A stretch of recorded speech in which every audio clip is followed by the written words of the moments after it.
Okay, so welcome again, everybody. It's a pleasure to see several people that I actually know, but now unfortunately online. And this is the last session of the workshop, and it's about monetary union, fiscal policy, and international spillovers. We have 3 papers and 2 discussants, plus Alexander doing the job of the discussant, who is unfortunately not with us. And according to the rules that you know, it's 20, 10, 5. So 20 minutes to present, 10 minutes to discuss, and 5 minutes for the floor. Antonio, So Antonio, 25, yes. 10, 10. Oh, it's 25. Oh, okay. 10 Thank and you 10. for that. Yeah, we have more time. Yeah. Okay, so it's 25, 10, 10. Okay, so that's fine. So 25, 10, 10. Okay, so that's, yeah, fine. 45 minutes a slot. Yeah, okay. So bear in mind that I'm tough. I'm really tough with this thing when I'm doing the sharing. So finally a dictator. no. This is for the good. This is for the good of everybody. We don't want to crowd out the other colleagues. I mean, this is for the public good, okay? So the first paper is by Michal. Michal, I see you here. Okay. And it's on exits and bailouts in the monetary union. So then Hubert will then make a discussion afterwards, and then he leaves for Paris. I don't know why, but that's what he said. Okay, Michal. Thank you very much, and thank you for having me. I'm enjoying the workshop very much so far, and I have to say, from all the online experience I had, it's one of the most lively and entertaining workshops. So I hope we can keep it this way for this session as well. So thank you for the introduction. As mentioned, I'm going to talk about exits and bailouts in the monetary union. And why is it so? Well, if we clearly the paper is motivated by the I tend to still say recent Eurozone crisis, but now with the pandemic, it's not even the last crisis we had, but it's motivated by the Eurozone crisis, where we've observed bailouts happening within the Eurozone. And those bailouts were unusual for a number of reasons. So first of all, bailouts in sovereign debt crisis, they usually happen. It's not that unusual, but they are usually done by the IMF. Here, IMF played a role, but it was not the main player. It was just one of the players. So a group of countries like the Eurozone stepping up and doing the job is unusual. Here, of course, that's because of might be because of the monetary union, but we will go and explore it. But that's not the only thing that's standing out about those bailouts. Another thing is, if we look to the bailouts or the assistance granted by IMF, usually they tend to be actuarially fair, or they try to design the programs in such a way as to be actuarially fair and not include a fiscal transfer component. So it's more about credit lines than fiscal transfers. Where if we look to the Eurozone experience, that's very different, at least for some countries. And some of those credit lines, some of those bailouts, they included large fiscal transfers, implicit in the form of more beneficial market conditions, low interest rates or long maturities. And based on the work of Pierre-Olivier Gorincia with his co-authors, I can say that the biggest beneficiary of those implicit fiscal transfers was Greece, which was also the country receiving the largest bailouts. But those fiscal transfers, they exceeded 40% of Greece's 2010 GDP, if we sum up over all those transfers. And it stands out not only as in absolute terms, but it also stands out as a share of the bailouts. So those implicit fiscal transfers, they consist 1/3, more or less, of the bailout tranches, which were around 120, 130% of Greece's GDP. And this poses the question of why would countries be willing to transfer that much money to a member country, especially if we think about Greece. Greece is not a large trading partner nor a huge financial center for the Eurozone. So there are not that many economic benefits of having Greece and keeping Greece afloat. So one of the arguments raised in the literature was that we would not like to have a default in a monetary union, and the bailouts were meant to prevent default. And this would, the argument would go that default would either have large spillovers within a monetary union, or it would lead to an exit from a monetary union. Now, if we examine the timeline of the Greek crisis or the Eurozone crisis, we can see that Greece received several or 3 tranches of bailouts. In the meantime, there were also many renegotiations where the terms of the credit lines changed, which can be also perceived as an implicit transfer, as lowering the interest rates is implicitly transferring money to Greece. And despite those bailouts, Greece actually did default. In fact, it was part of the agreement around the second bailout tranche. So the private sector involvement was a partial default on private banks. Now, after this default, Greece did not exit the monetary union. So this kind of stands in contrast with the usual narrative in the literature. And therefore, in this paper, I'm actually trying to revisit the question of why would countries in a monetary union be willing to transfer money to a partner, and how much are they willing to spend? How much are they willing to transfer in order to support another member country of a monetary union? And once I answer those 2 questions, I also want to tackle the dynamic implications of bailouts. So to give you a brief summary of the paper and the talk today, in the talk I'm going to be brief on many of those things. The main contribution of the paper is really trying to distinguish between default and exit. And this is an explicit distinction that hasn't been done much in the literature. And those 2 decisions are going to be separate. They might be interrelated because, of course, both affect the economy, but a country is free to make any of the 2 decisions or both at the same time. In order to study the implications of exit within a monetary union, I'm going to build a simple model of a monetary union where I'm going to try to convince you that the exit has important information spillovers. Those spillovers will rely on the idea that we have never yet observed an exit from a monetary union, so we don't know how difficult or how costly, in other terms, it is to exit a monetary union. And I will assume that, observing the first country exiting, we can learn a lot about those exit costs. Now, those information spillovers in my model will motivate a bailout. So a bailout here will be meant not to prevent a default, but to prevent a country exiting from a monetary union. Once I show you the simple model, I'll try to incorporate it in a richer quantitative macro framework, where I'll have explicitly both decisions, default and exit, and I will analyze then the effects of bailouts. So in this richer macro framework, I'll show you that bailouts actually do not resolve the crisis. In the sense, I'll show you in what sense, but you'll see that bailouts might be, the country might need several bailouts happening after each other, or there might be a default happening after the bailout. So this will be very consistent with the Eurozone experience or the Greek experience.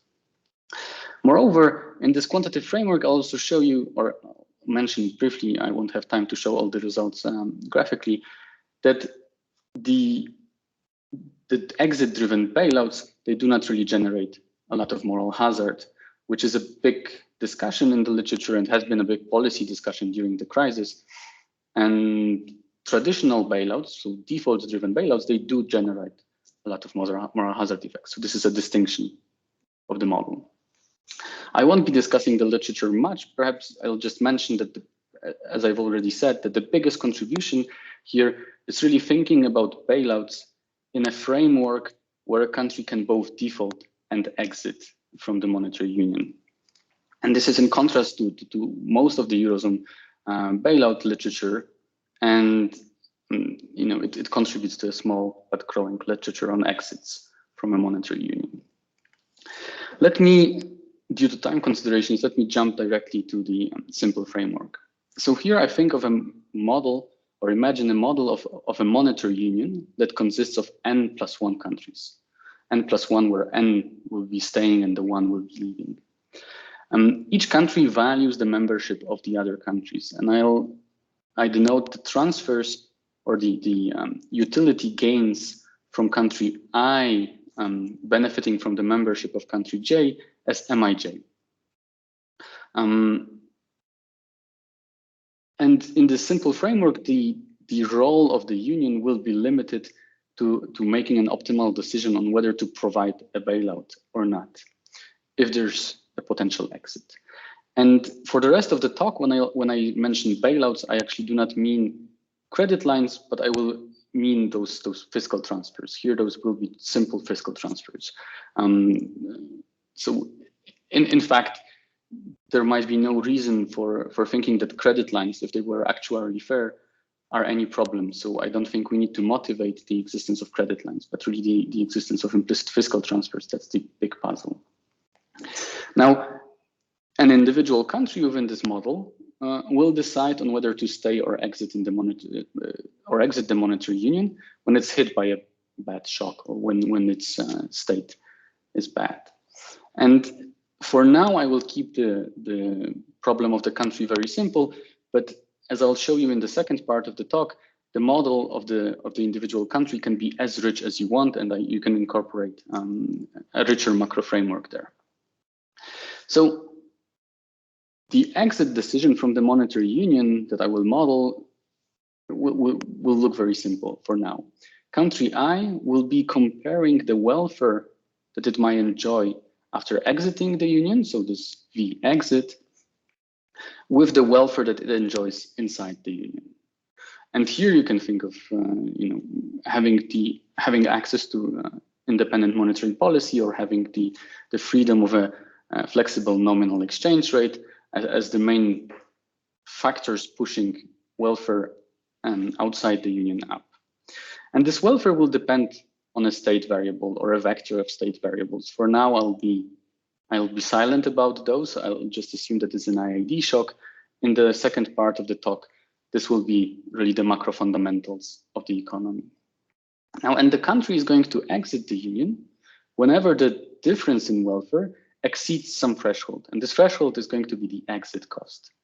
So I'm going to assume that it's costly to exit the union. And this might be many factors. You might be losing some trade benefits, so it might be more difficult to trade if you're outside the union. It might be disruptive for your economy. It might be costly to establish a new currency. There might be many different things. And I'll talk about the exit cost in a moment a bit more. Actually, I will talk about it now. So I think if we think about the monetary union or the Eurozone, the only thing that we know about the exit cost is that it is unknown. It is very difficult, and if I would try now to survey you, run a survey amongst you, what would you think how high the cost is? There would be a lot of disagreement on how difficult it would be to exit the Eurozone, and how disastrous or how beneficial it would be for the Greek economy. And this is also the main assumption that I make in this model. I say that C is unknown. For simplicity, I assume that all countries and the union and all agents in the model have common beliefs about C. And again, for simplicity, I just assume that the cost can be either low, CL, or they can be high, CH. I do not need this binary distribution. That's just for elegance. And those probabilities pi, they are known for now. We could also imagine a bit of ambiguity there, which would complicate the analysis, but not really change the results. What I'm going to assume as well is that, so not an assumption, but within the framework, the country is going to make the exit decision against the expected exit cost, so EC, or a weighted average of the two. And I'm going to assume that the expected exit cost is high enough so that most of the time we don't really observe exits. And again, this is motivated by the experience that we had in the Eurozone crisis. So many countries suffered a lot during the Eurozone crisis, you know, with unemployment in Spain going up to 25%, and I think among youth to 50%. And there were arguments that the country could exit and you know, gain competitiveness by devaluing its new currency, but still no countries really considered exiting. So we have not observed exit. So it seems that the exit cost is high enough. The expected exit cost is high enough to prevent most countries. At the same time, I will assume that the low cost is low enough so that every now and then we would observe exits. And this kink or this relationship is going to affect the union very much. As I've mentioned already in the introduction, I'm also going to assume that the first exit reveals the true C. So that the first, we observe Greece exiting, we see how much it suffers, and then we know how easy or how difficult it is to exit. If it then turns out that the cost is actually low, it might very well be that we will observe more exits in the future. And that's one of the main channels. Now, going back to the union, and I'm going to analyze now the losses that the union suffers from the first exit. So there are two types of losses. So on the one hand, or two types of effects. On the one hand, the union loses a member. So the number of members goes down from n+1 to n, and there's less benefits from being in the union. I assume that, you know, it's better to have more countries in the union rather than less.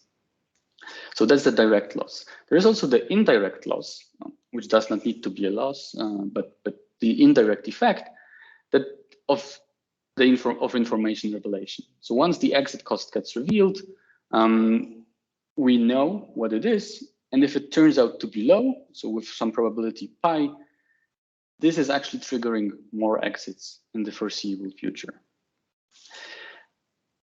This is going to be one of the few formulas that I'll present here, but this is a derivation from the paper. This m minus I is the value of the union. So that's the utility value of the n countries, except for the exiting one. So this is why it's minus I, from being in the union of n+1 countries. And this whole formula represents the loss from a first exit. Now I can divide or distinguish these two effects here in this formula. So on the one hand, we have the marginal value of the exiting country. So 1 over n times this original value of the union is simply the loss from losing one of your n partners. There's also the second channel or the second effect, which is the value of the revealed information. And this is also proportional to the original value of the union. Now, I know from looking at this, you can't really interpret much. So I'm going to look at two special effects, two special cases to give you more intuition. So on the one hand, imagine a large N, meaning a union of many countries, or this could be also a proxy for a small country exiting the union. Think of Greece as being a relatively small member of the Eurozone. When N is large, the first effect, so the direct loss, is negligible, right? So it in the limit, it goes to 0, which is intuitive. If we look to the second effect, well, N cancels out here. So even in the limit, if the country exiting is very small, the loss or the effect of our information revelation is still proportional to the original value of the union. And it's proportional to the risk of C being actually low and to the probability of exit once this exit cost turns out to be low. Now, on top of it, let us imagine that beta, the discount factor, is very high. So we think of a large union of patient countries. Now, in such a case, the value of information revelation is actually pi times the original value of the union. And it's not that I want to put a lot of weight on this result, but here it gives you the intuition that within a large union, really the loss from this information being revealed, the true C being revealed, is proportional to the original value of the union, which means that it might exceed the size or the value of the importance of the exiting country. And this is also a motivation for observing the large transfers that Greece received. So Greece on its own might not be a very important member of the Eurozone, but the information being revealed might trigger other countries to exit. And this might be very costly for the Union, because it might mean that in some period, over a decade or two, we would see an unraveling of the whole Union as more and more countries get hit by bad shocks.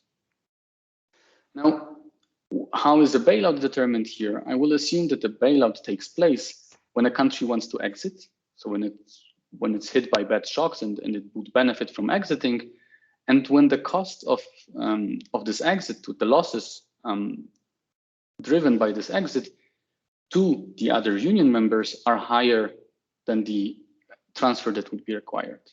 And I will assume that the country receives a minimum required bailout, so that the transfer makes it marginally indifferent between exiting and staying. Now, I will incorporate this mechanism into a quantitative framework. So I work with a model of sovereign default in the Eaton-Gersowitz or Arellano tradition. I think of a small open economy that's a member of a monetary union. And the model is very much based on my previous work, where I have default and exit as two separate options. Now, the country can borrow and lend on international financial markets, and it can make a default or repayment decision, as I've mentioned. Defaulting comes with the benefit of eliminating past debt, but comes at the cost of losing access to financial markets, which comes with an output loss for the country. Now, what is somewhat unusual in the literature, but it follows the work of Schmidt, Groche, and Uribe, I assume downward nominal wage rigidities, meaning that wages cannot freely fall, but they can only be adjusted slowly downwards. They can increase freely, but they can decrease only at a slow rate. And this downward nominal wage rigidity is generating involuntary unemployment in the model. Now, the country could counteract this, could relieve some of this burden by having a flexible exchange rate and depreciating its currency, but this is not possible in a monetary union. So together, this nominal rigidity with a fixed exchange rate, they are generating unemployment. Now, an exit would give the country the flexibility to operate its exchange rate again and eliminate the unemployment, at least partially. And on top of it, it would also reduce foreign debt. So this is a technical assumption that's very much supported by the legal literature, that if debt is issued under domestic law, the country has actually the possibility of redenominating its debt into the new currency, which connected with a devaluation would lead to a reduction in foreign debt, similar to a partial default. Now, but both those benefits, they come at the cost of exiting. So this is going to be the trade-off that the country faces for exit. And here we have the trade-off for default. The model has also a tradable and a non-tradable sector, and it's a much richer model, but due to time limitations, I won't present all the details. Now, in this quantitative framework, I run this bailout experiment. So I first simulate the economy without bailouts, and then I introduce bailouts. Since it's a small open economy, it's the marginal case, I'll assume that the maximum transfer available to the country. You have like 1 minute. Yes, great. I'm going to the results, and that's going to be the final slide. So once the country is hit by a shock, it receives a bailout. And here we have the effects of the bailout, and that's the main result. So the main result that you can see is that here we have different crisis episodes and the number of bailouts that happen within a crisis episode. So what you see is that only for less than 40%, one bailout is enough. So for most crisis episodes, multiple bailouts are enough, and here you have the follow-up probability of bailouts. This also results in the total size of the bailout being relatively large. So in 1/4 of this crisis episodes that I simulate, the bailout actually exceeds 30% of the country's GDP. What's more, despite the large size of the bailouts, despite all those fiscal transfers, many and large, the country still has a large probability of defaulting. So the bailout is meant to prevent exit, and it prevents exit, but it does not prevent a default. So in 24% of my crisis episodes, after the last bailout, the country defaults within a year, which is a very high probability.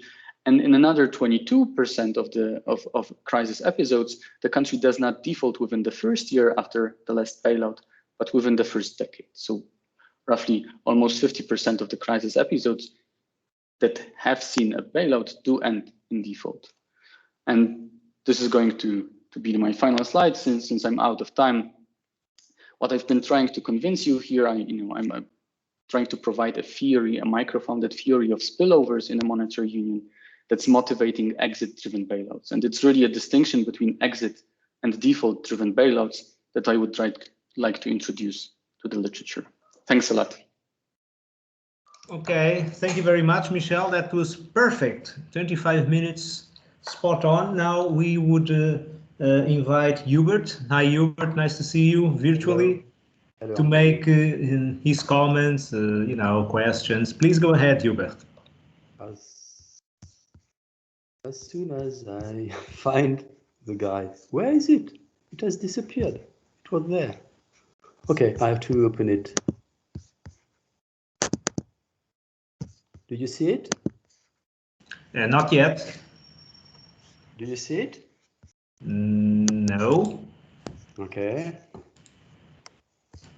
So I will be back to here. Shit. It is open. Do you see it? No. Shh.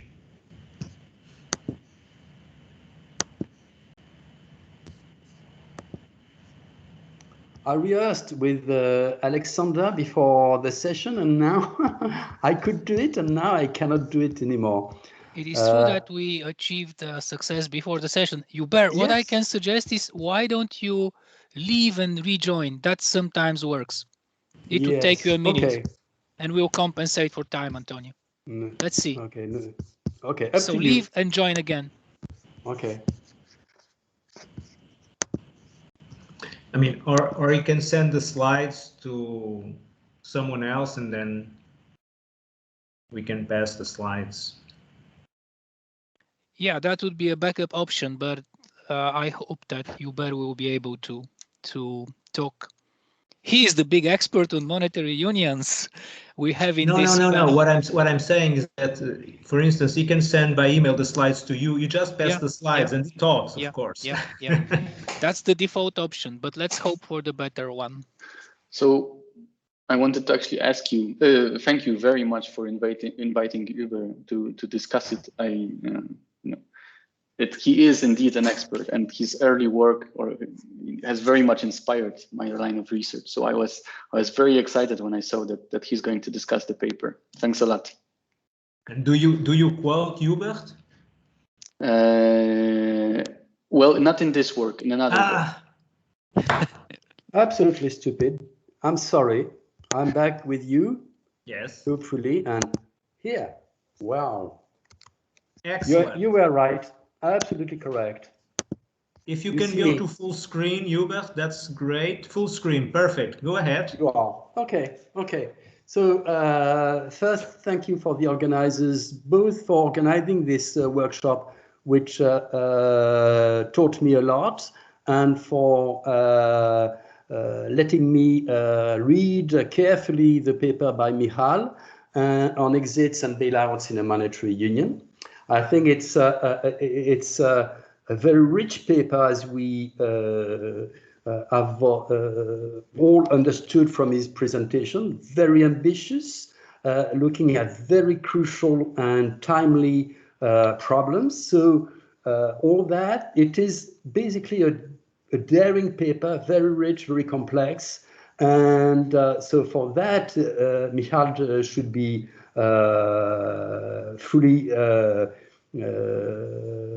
complimented. congratulated. So, but I have to make some comments. So first I will summarize the way I read the paper and then make some comments. The paper is on the twin crucial fragility of a monetary union as we see from the European Monetary Union. But actually it's not solely the Eurozone that Michal could refer to. It's also, he could also refer to the former monetary union formed by the countries belonging to the community of independent states. And it was a monetary union and failed, and basically it failed because of a sequence of bailouts and leading to exits and final collapse of the entire union. So definitely the paper is on a very important topic, because of this twin fragility is the fact that public finances in a given country may lead to default, and also it is possible, it's always possible for a foreign state to exit a country. And so this makes any monetary union, multinational monetary union, strategically structurally weak. And joining the two, so the paper looks like as willing to join the two issues, because default may be linked to the exit, may lead to exit, and avoiding default may be a way to avoid exit. And the two events are definitely related, or have a sort of kinship, because definitely there is at the root of these two events there is something which is defection. Okay, basically a default and an exit is a way to defect on previously agreed obligations, and joining the two issues makes perfect sense. And definitely the case of Greece is perfectly relevant here, because we have witnessed and we have been able to basically to follow a sort of soap opera, a Brazilian soap opera, with the family members playing within what I would say a satanic triangle based on bailouts, default, and exit. And Michal perfectly summarized how it worked. So here there are two exercises being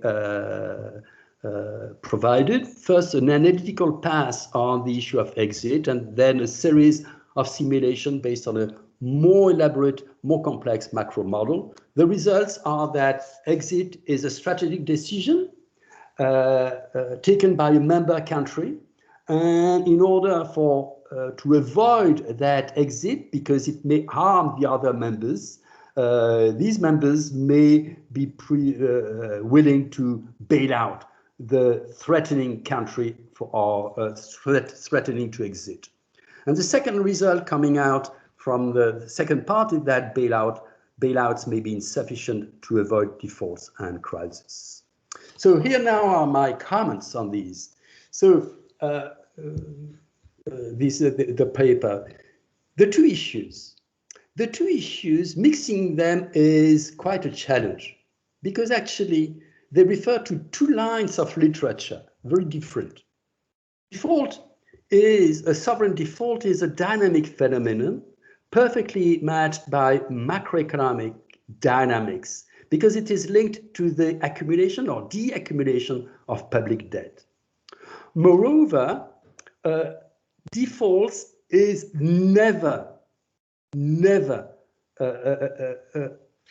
a final event. You default partially or totally. You may default again and again. And lastly, the literature has distinguished between two approaches, one which is strategic, where a country decides to default, and the other line is that defaults are market triggered. It is the lenders who are not willing to lend anymore to roll over the debt of a sovereign state. So exit is very different. Here, the question becomes the question of membership of a monetary union. And actually, it is related to the theory of coalition games. The problem of coalition games is how to form a coalition. And is a coalition stable? A monetary union is a coalition. So it makes perfect sense to apply coalition game theory to the case of monetary union. And Michal, it has been done by Marianne Kohler in a paper basically from the Journal of International Economics 10 years ago. So I suggest that you go and read it, because there is no partial exit. It's you are in or you are out of a monetary union. It is therefore a static problem, and it's hard to see exit from a dynamic macroeconomic perspective. Coalition game theory has been hugely developed in very complex concepts, and I refer to the book by Dumange and Wooders, published in 2013, so as to develop the various cases where by which the notion of coalition stability is analyzed. It may be analyzed before because people defect solely, individually, or collectively. It may be far-sightedness or short-sightedness, so it's very complex. And so given that dual literature, combining them is very difficult. Actually, it's how I understand the paper. Part one is on exit and transfers, and there is no default. And what Michel has tried has developed is very close to the notion of Nash coalition proofness, where a single country is defecting. And the question becomes whether how to avoid that defecting. Which type of characteristics, either from the insiders or the outsider, would mean that one is accepted or not.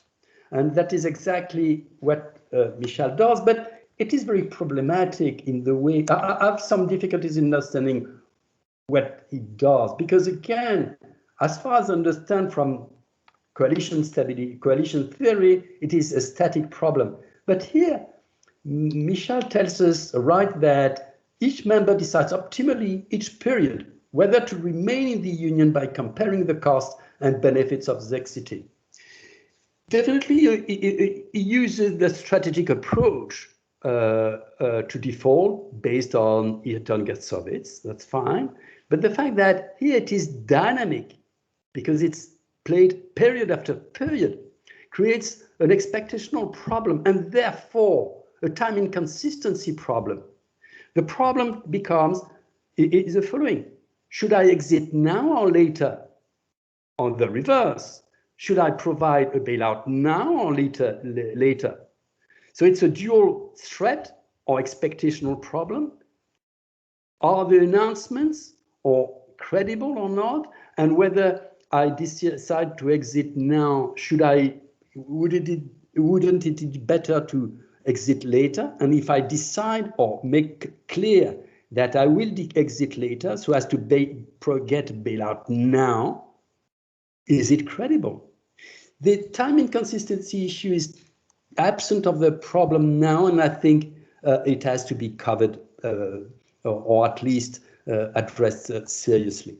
So again, membership here, the decision to be a member or not should be time indexed.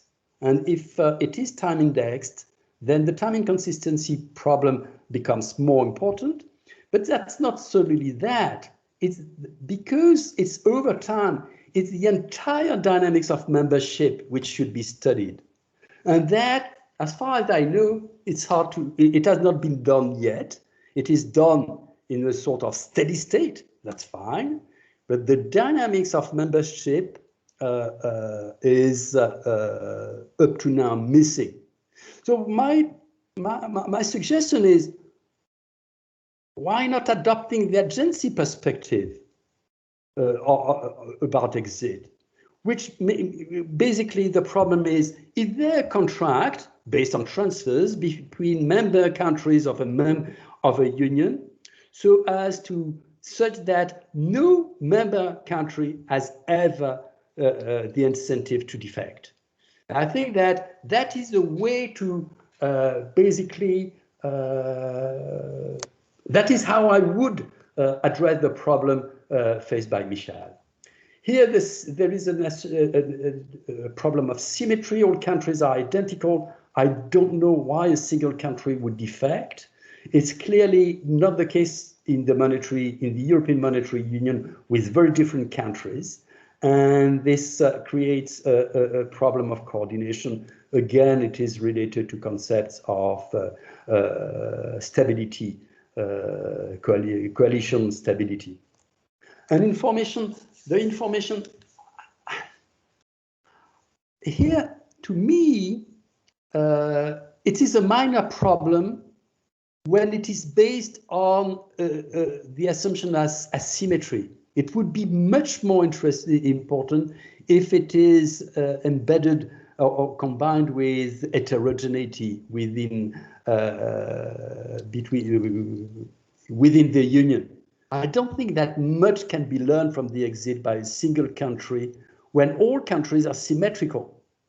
I think that basically I don't see how a country really is uncertain about the cost of exiting and is willing to learn from the experience provided by an exiter. And sharks, yes, so I go again. I don't discuss that. The transfers, here again, there is a sequential game being played recursively in each period between the defector and the remainers, and it is played period after period. It's a very complex game. I'm a bit worried about the solution to this problem. Part two is different. It's a macro model with default in a small open closed monetary economy in a world economy. So the world economy is the provider of lending to governments. There is no exchange of goods, no real exchange between the monetary union and the world economy. There are only financial links, and this creates several problems. First, I wonder, it must be somewhere, I didn't see it in the model, where the external constraint of the monetary union, given that the model is a DSG model, it is important for closing the model. It would be nice if Michal could provide us with some more information about the relationship between the monetary union and the world economy. Hubert, you are almost finalizing, right? Because yes. 1 minute. Yes. Post default should be in the dynamics of a macro model should be addressed, and in particular, the pricing of default should be incorporated, depending in particular on the debt recovery rule to be applied to a bailout, and the pricing of bond in equation 24, for those who have read the paper, seems to me independent from expected default. That puzzles me a bit. So in conclusion, it's a very challenging and ambitious paper. My suggestion, but I leave it to Michal, maybe my reading has been too light or too insufficient, would be to split it into two papers. One on the stability of a monetary union, and the other on the dynamics of sovereign defaults in a monetary union. That's it. Okay, thanks a lot, Hubert. And we still have, well, we don't have time, but we have like 2 or 3 minutes, and we have perhaps already one additional question by Etienne, and then Michal, perhaps 1 or 2 minutes to say a few comments. Gulshin also has a question. So Etienne, quickly, one quick question. Yeah, I will keep it short. I was wondering how the model could be consistent with the experience, for example, of the Latin Union, where in fact what happened is a mismanagement by the leader of the union and not a threat of exit by a smaller member of the union. That's all for me. Thank you. Okay, thanks a lot. Let's collect the additional question. Gulcin, hi, nice to see you. Please go ahead. Quick question. Anthony, very quick question. I'm just trying to understand the reasoning behind why n+1 is preferable to n in the context of a monetary union. I can see the reasoning if this was an economic area where you could say that frictionless trade with a larger number of countries is good. Within the monetary union, I think it's very difficult to make that argument unless countries are sufficiently similar. After all, that was the reasoning for the Maastricht criteria. I think the only explanation I can see would be from a signaling point of view, losing a country would be bad. But a priori, I think it's very difficult to justify n+1 being preferable to n. Okay, thanks a lot. So, Michal, you had quite a lot of comments from Hubert and 2 questions from the floor. So let's say we have 2 or 3 minutes to try to comment. Great, I'll try to. And then Hubert can send you the slides probably. Great, yes, Hubert, it would be great if I could receive your slides. The discussion was very rich. Thank you very much. As rich, I hope, as your paper. So I'll try to address some of the things, but I'll have to be brief. So on the dynamics or the expectational problem of exiting. So I agree, dynamic games are still a very challenging subject, I think, for the profession. We haven't had, at least that's my reading of the literature, we haven't had much success with solving them. So I do take a couple of shortcuts or simplifying assumptions. So I assume that an exit is always a credible decision. So once a country commits to exit, it has to exit unless it receives transfer. And that all the other countries can observe the decision problem of the exiting country. So they basically know what's the options for Greece of exiting and staying. And if Greece signals that it wants to exit, it's really credible. I also assume that the country wants to exit as soon as the welfare from exiting is higher than the welfare from staying. And this welfare, this V, that's a value function. It's based on a Bellman equation, and it takes into account all future periods. So in principle, staying today and leaving tomorrow is included in the welfare of staying if this is the optimal path. So in some sense, I think that addresses some of the concerns here with the question of whether to exit today or tomorrow. If exiting tomorrow is better than today, then it's the optimal path from staying today and exiting tomorrow. As every period, the country makes an optimal decision. Now, the agency, the contract with transfers, that's a great idea, but it would involve a fiscal union then. And I wanted to stay away from the question of a fiscal union within this paper if we contract transfers. Now, a concern that I sympathize with is about learning. How much can we learn from observing Greece exiting? Well, my favorite example is if we think about the Eurozone, it's still unclear legally whether a country exiting the Eurozone would be allowed to stay within the EU or not. And then the first country that leaves the Euro, then the countries have to make a decision whether Greece is going to have to leave the Union, the EU, so the European Union, not the Eurozone as well. And this is a large part of the cost. And this is something that we can learn. So the results go through if we would imagine only correlated cost of exiting or a common component to the cost of exiting and an idiosyncratic cost of component. This would be fine. As for the financial constraint, so I do not model the rest of the world explicitly, but there are financial investors with deep pockets who are risk neutral, and they are responsible for the pricing of the bonds. And I'm sorry if it wasn't obvious from the equation. It might be because notation is a bit tricky there, and I have both the default and decision and the default history and the exit decision in this period and the exit history.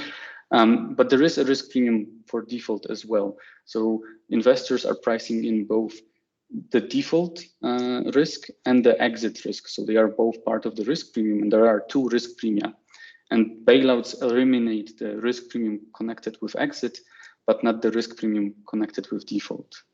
And the risk premia, well, they're based on the actual expected decisions of the country. As for the Latin Union experience, yes, I agree. I think the model does not cover the failure of the Latin Union. But as Hubert mentioned in the discussion, the paper is already quite rich, and I had to put a limit somewhere. And I'm sorry if I've missed any key points, but I tried to keep it as short as possible. So thanks a lot. Okay, thanks a lot. I think Hubert, you want to make a quick comeback? Yes. Not to respond to to the response of Michal, just to tell him that as far as I know, the euro is now acquis communautaire. Therefore, if you exit the Eurozone, you exit the European Union. You have no other choice. The only way to get out of the euro is to get out of the European Union. That may explain why definitely Greece did not exit. For the rest, I suggest that we discuss bilaterally. It would be a pleasure. Okay, thank you very much to Michal and to Hubert and Gulcin and Etienne for the interventions. And I suggest that we now move to the second paper. We have Matthias with us. And Matthias, please go ahead, 25 minutes, starting when you are ready. Can you see my slides? Yes, we can.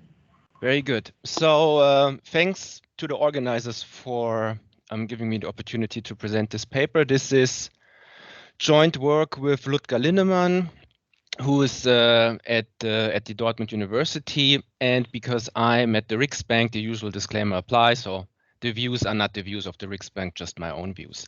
What we do in the paper is we study the effects of fiscal policy shocks. So we study the effects of fiscal spending shocks in particular, and how US government spending shocks spill over to the rest of the G6 countries.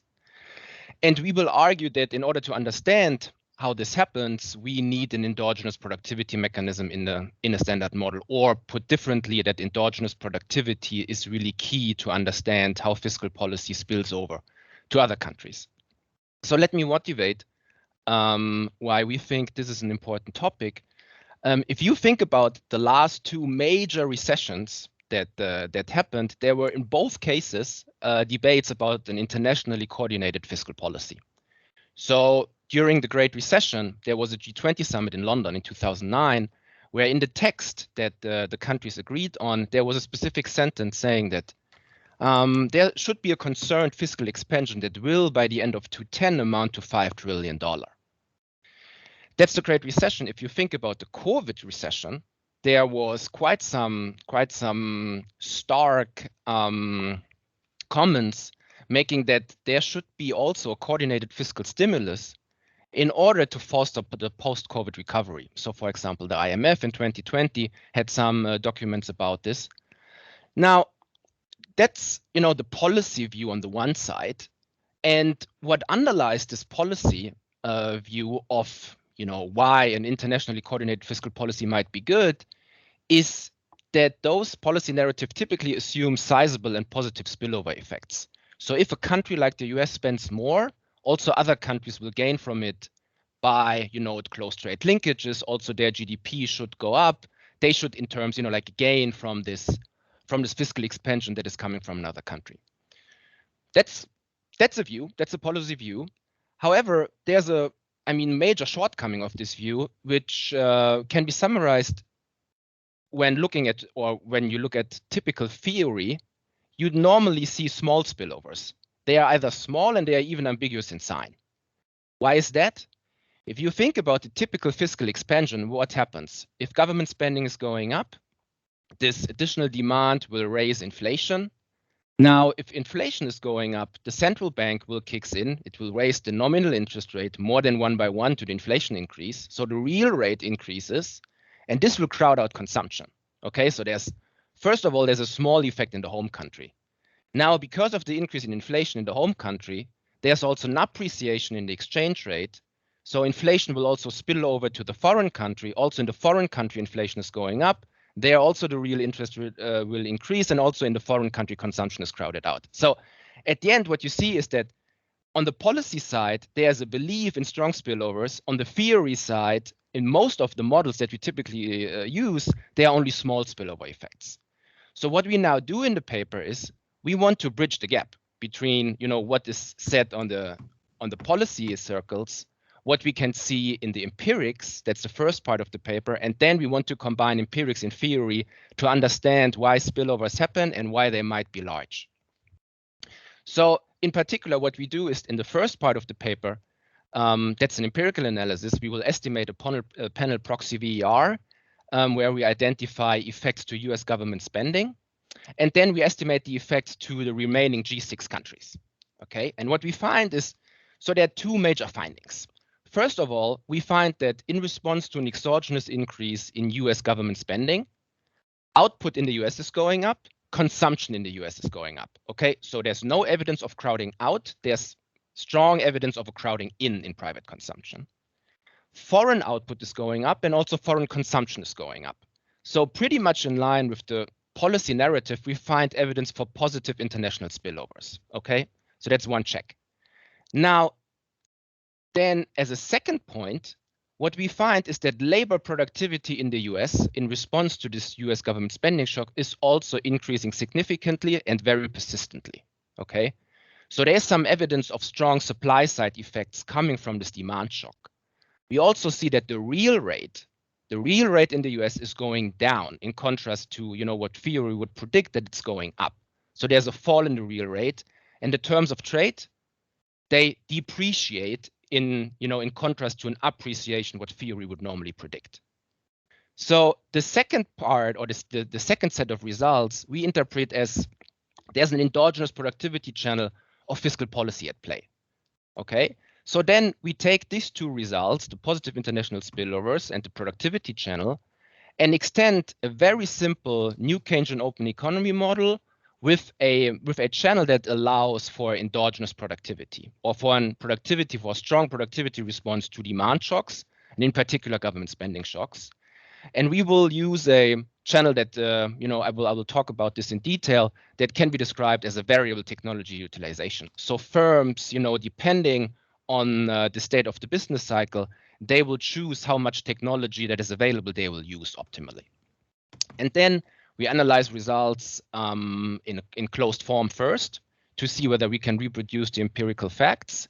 And then in the final part of the paper, we have a richer model, and there we also do numerical responses to see whether the model is able to match the data.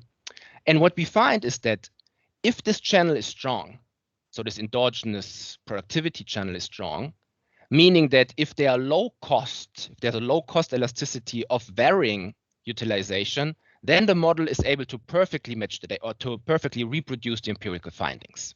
Okay, and where we contribute here is that we contribute to a literature that just recently grew a lot, where there was quite some evidence for the effect of demand shocks on supply side, or that there's a specific supply side channel of demand shocks in general. There's a JME by Bianchi, there's an AEJ macro by Anso-Artegui. They have richer modeling of these endogenous productivity channels. We are a bit more reduced form, but overall we think that we contribute to this literature on possible supply side effects of demand shocks. All right. So on the literature, let me be brief here. There is, a recent literature that estimates the effects of fiscal policy using external instruments. Mertens Raven, Raymond Sabiri, Miyamoto in the JIE. So here we contribute to this part of the literature by taking an international dimension and extending this to a panel VER. There is quite some literature on the open economy effects of fiscal policy, Cossetti, Monachelli, Perotti, much more. However, to the best of our knowledge, all these papers are silent about the potential endogenous productivity channel. And we will argue that this endogenous productivity channel is really key to bring theory closer to the empirics. And this channel has been, or such a channel has also emphasized, as I said before, in closed economy DSGE models by Bianchi, Anzoategui, D'Alessandro, and a recent paper by Jorgensen and Raven, where we explicitly borrow on. But what we do right now is that we extend such a framework to an open economy. Okay, so let's go to the details. The first part is an empirical analysis. Here we estimate a panel proxy VER, where we always have a US block that rotates country by country, and then on the other side we will have one of the remaining G6 countries. Okay, so the VER is described as this fixed US block that, you know, it's always there, and then we rotate in one at a time one of the remaining G6 countries. Now, this is the typical VER representation with a reduced form shock. However, at the end, we are not really interested in the reduced form shocks. We are interested in the structural shocks, right? So the EIT. And for this, we have to come up with an identification strategy. So when we think about fiscal policy, common approaches to identify fiscal shocks are either a timing restriction. Blanchin-Perotti, for example, is this famous example of a timing restriction where you are assuming that government spending within a period does not respond to other business cycle variables. And you can also, you know, use sign restriction, or you can combine both. However, there are also, you know, important shortcomings to both of these approaches. First, Ramey has famously shown that the timing restriction might be suffer from so-called fiscal foresight. So the shocks are not really truly exogenous, but they can be, you know, but they are expected, correlated to professional forecasters' expectations. And sign restrictions, I mean, on sign restrictions, the question is always, what model should we use to get the sign restrictions from, right? And for example, as we will show that endogenous productivity is really key, this channel was not so present in previous models, so I'm not sure whether sign restriction could really get the results that we will see in our paper. So what we then do is that we rely on this recent method on external instruments that was proposed by Stock and Watson. It's, I mean, heavily used also in the monetary policy literature. And we use this for this fiscal policy question. So the key assumption for this identification to work is that you have a specific instrument, ZT, that is correlated with your fiscal shock, so our government spending shock. That's the typical relevance assumption.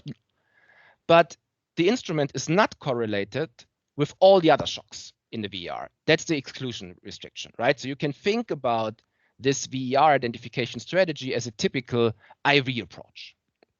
So how does our VER look like? We use quarterly data for the US and for the G6 countries for the period 1983 to 2019. So we just start after Fokker and we stop before the COVID pandemic has hit the economy. After Fokker, because we want to have like a stable monetary fiscal framework that for the analysis.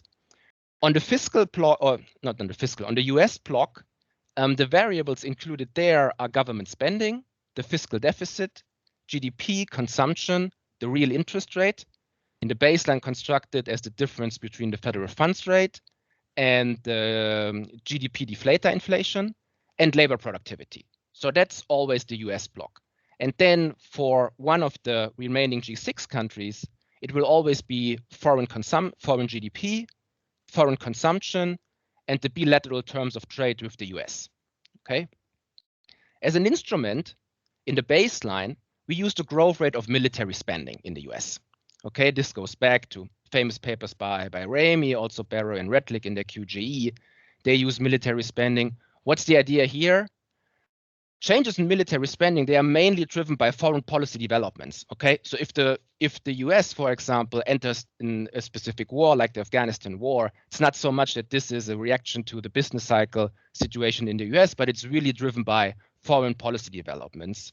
So this is then the argument to say, okay, everything that happens in military spending should be, mainly driven by things that happen outside the economy, and therefore can be seen as exogenous changes in government spending. As a robustness check, however, we use professional forecast errors. It's also proposed by Remy. So everything that forecasters do not expect might be a surprise for them. And this can then also be used as an instrument. And we find very, very similar results also for this professional forecast error instrument. And let me stress, because this is really important, that both instruments deliver a strong first stage F statistic. So they are really relevant, which is a key thing for doing this analysis. Now, let's go to the main baseline results. What you see here is the response of the specific variables to a 1% increase in US government spending, all right, where we have quarters on the x-axis.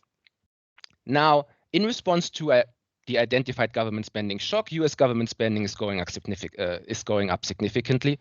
This should not be a surprise. I mean, it only states that our instrument is relevant again, okay? Now, the fiscal deficit is also going up in the US, which might imply that most of this fiscal expansion is financed by an increase in government debt.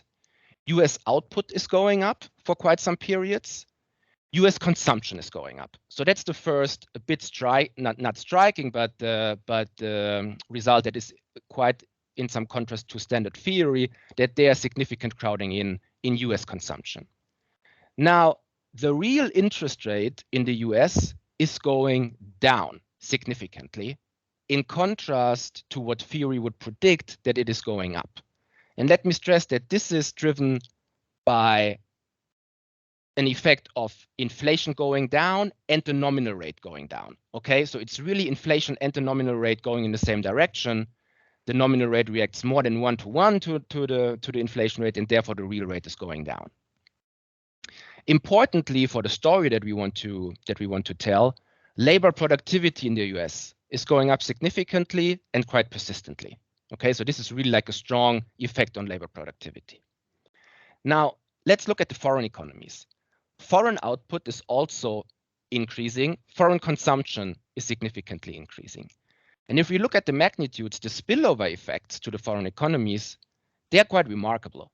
So foreign consumption, foreign output, they go up by a magnitude almost half as strong as the domestic effects. Okay, so there's quite some evidence for strong positive international fiscal spillovers coming from this US fiscal expansion. And finally, the terms of trade. So the terms of trade are scaled such that an increase means a depreciation. There's a strong and persistent depreciation of the terms of trade. Okay, so taken together, what we see is crowding in consumption in the domestic economy, a fall in the real rate, positive spillovers, and a significant depreciation of the terms of trade. And we will argue that the labor productivity response that we see here will be key to understand all these dynamics in the DSG model. All right. But before going to the model, let me say a bit about robustness. I mean, right now you could argue, yeah, labor productivity is only one measure of productivity. There are also others around. For example, if we look at TFP or Fernald utilization adjusted TFP, we see the same pattern. Okay, so productivity is significantly increasing after the fiscal expansion. So how much additional time do I have?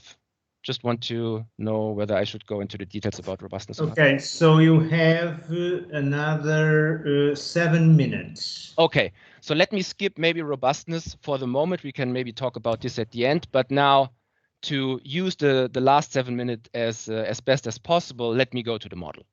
So let's take the empirical results as given for the moment, and let's see whether we can replicate these empirical results within a simple model. What we have is, or what we propose is a new Keynesian two-country model with an endogenous productivity channel, and this channel will be a variable technology utilization channel, and I will talk about this in some seconds. First, households, they are quite standard. They receive utility from consumption and from labor, nothing fancy here with the labor supply elasticity. in the baseline, we assume perfect international risk sharing, which implies that the exchange rate Q is just, or can be described as a ratio between home and foreign consumption. Goods demand is, comprises of home consumption and foreign consumption, with eta being the trade elasticity. And the terms of trade, as before, they're expressed as a ratio between foreign prices and home prices, such that an increase implies a depreciation and a fall implies an appreciation. Now the key part. On the firm side, we assume monopolistic competition with Rothenberg pricing, so we have sticky prices. And the production function, where labor is the only input in the baseline model, there's a common technology level, but now firms optimally decide how much of this existing technology to use. And this is the key extension of the model relative to a textbook model. Okay, so this utilization channel here, how much of technology is used in a given period, and about this decision is optimally taken by firms. Now we assume that this function, or that this utilization variable comes up with a specific form of a cost function, where x is a key parameter that will be the key parameter throughout the end of the presentation, that gives you, the cost elasticity of this technology channel. So if x is high, there are quite some costs for using the existing technology level. If x is low, technology can be, changed quite for quite some low costs. And we see this. I mean, it's it's very easy. It's quite reduced form. You could extend this by a different, sector or so, where you have R&D investment or so. But we wanted to have it as simple as possible as a baseline, because at the end we can solve everything in closed form here. And we see it as a reduced form way of modeling, retraining of employees or reorganization of production processes through this utilization channel. Now, the central bank follows the Taylor rule, and the government, government spending is just an exogenous process with the shock epsilon t. Now, the first set of results that we can show in closed form stays the following. So this is mainly only on the impact effects, okay, for all the variables. For them, we can solve everything in closed form.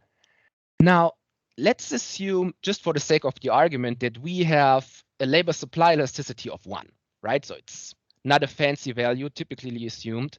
Now, what we can show is that if the costs for varying technology are high, meaning that if x is larger than 1 in this equation, if we assume a unitary labor supply elasticity, then what we find is that in response to government spending shock, the terms of trade appreciate, home consumption is crowded out, home inflation rises. Okay, so remember the empirical results. All these things are in contrast to the empirical observations. Now, if we suppose in contrast that there are small costs of changing technology, that's this argument here, and that the trade elasticity is not too large, but I mean, it's basically given for most, or for basically all the variables, all the values that are typically assumed in open economy models, then we see that the terms of trade depreciate, consumption in the home country is crowded in, output increases, and inflation falls, okay? So all these results right now, they are much more in line with the empirical findings, given that changing technology is not too costly. That's the key thing, okay? The key parameter is X. And why is this? So think about the model that they are in response to this demand shock coming from the fiscal authority. There are two channels at play. One is the typical demand channel coming from this demand or from this rise in government spending that pushes up inflation, that would then rise the real interest rate. But there's also a supply side effect right now. Okay, so and this comes from this technology utilization variable. This gives you positive supply side effects to the increase in government spending. And if using this channel is not too costly, the supply side effect will dominate, which will then mean that inflation can fall, the real interest rate can fall, consumption can rise, and the terms of trade can depreciate. Okay, so then for the international transmission, we can show in closed form only for a solution without home bias that the condition we said before, that x is small, is also necessary and sufficient for foreign consumption to rise, and it is sufficient for foreign output to rise. So with this condition, we can show that also the spillovers are positive. Now, Matthias, you have 1 minute. Very good. So now no home bias is quite a strong assumption, but we can also relax this. We can allow for home bias, and then we can do some numerical results. They mainly give you the same insights. So now for different values of x, so for different values of x, whether it's 2 or 0.5, for example, here you see for a high and a low trade elasticity, the different responses of the terms of trade, home output, home consumption. So again, if we look at the threshold value of 1, what we see is that the terms of trade depreciate if the utilization costs are small. Home consumption increases if the costs are small, and also spillovers are positive if the costs are small. And it's exactly the opposite. Terms of trade appreciation, home consumption crowded out, negative spillovers if costs are high. Then as a final exercise, we have also an enlarged model where we do numerical analysis. The main picture goes through. If we assume a baseline with low costs, the model replicates the empirical results. If in contrast, we assume high costs, the model is quite in contrast to the empirical observation. So let me summarize.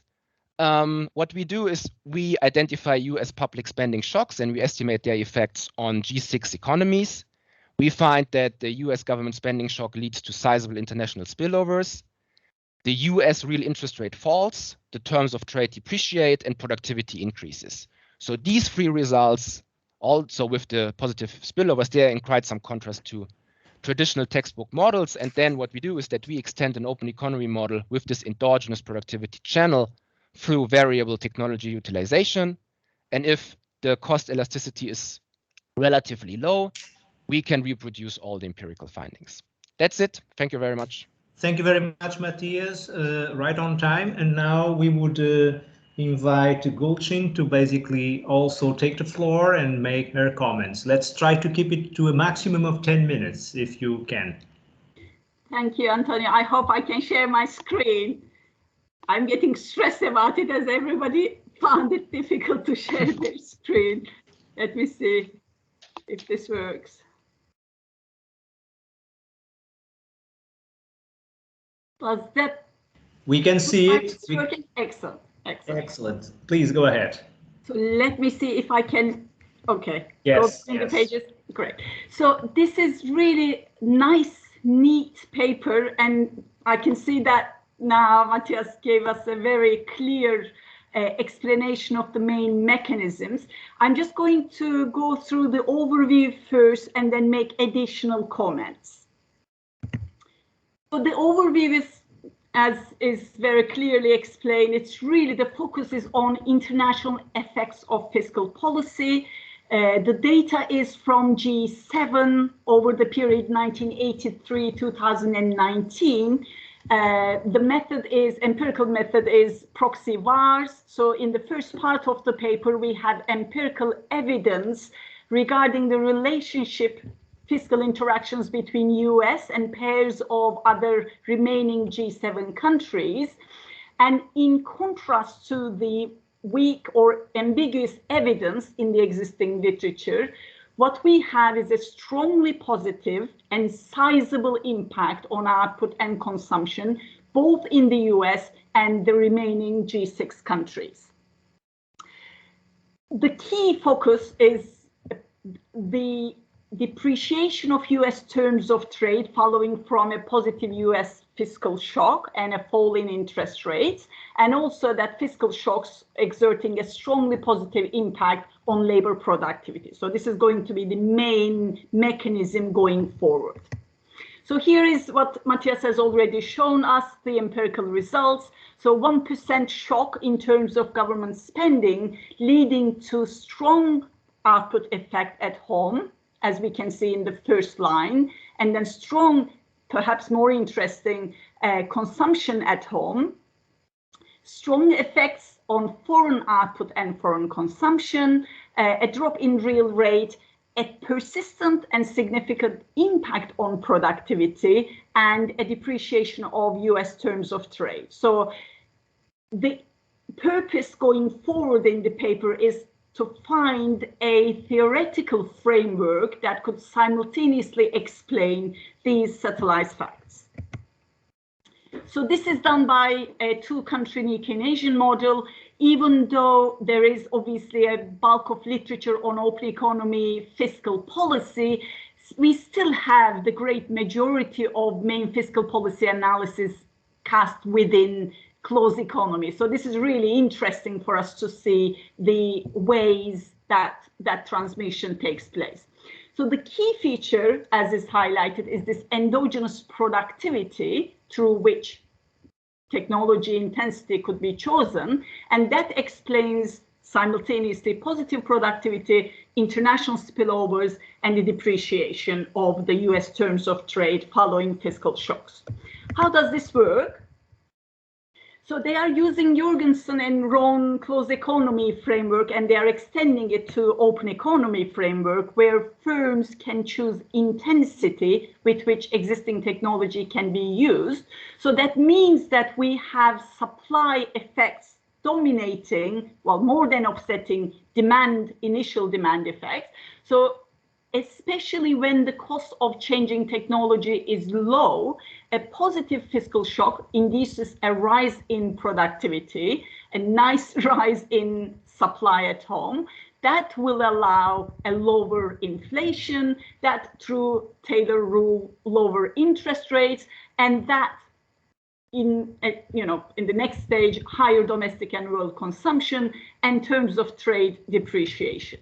As we can see, the key is the flexibility of supply. If we didn't have that flexibility of supply matching the initial demand, we wouldn't have these kind of directions in terms of the effects.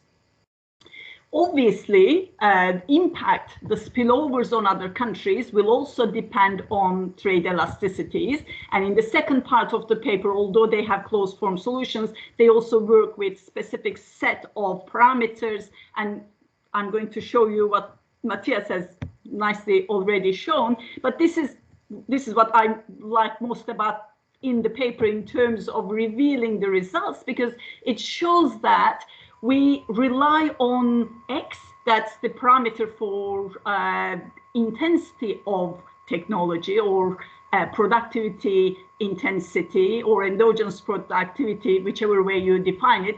Also eta, that's trade elasticity.